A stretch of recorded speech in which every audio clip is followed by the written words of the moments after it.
deb hazırlangan bo'lagi. Shatoviy bilan Elvira opaning Soban to'yga deb hazırlangan bo'lagi.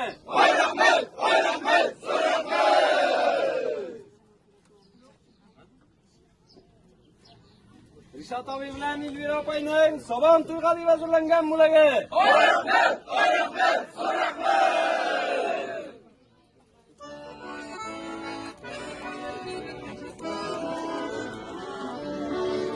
Olimavining Soban to'yga deb hazırlangan bo'lagi.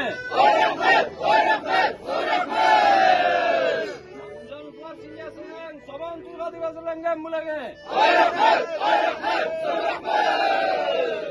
Shatoviy qiz bir ikki so'z aytib ketamdi.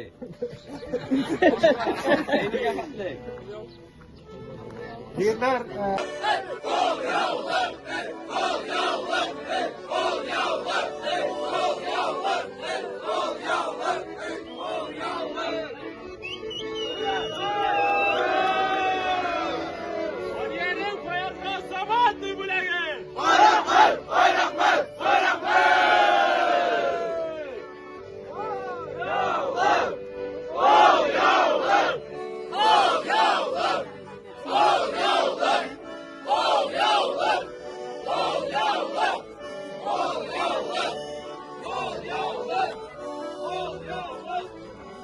Olilarning yigitlarga Soban to'yga deb hazırlangan bo'lagi.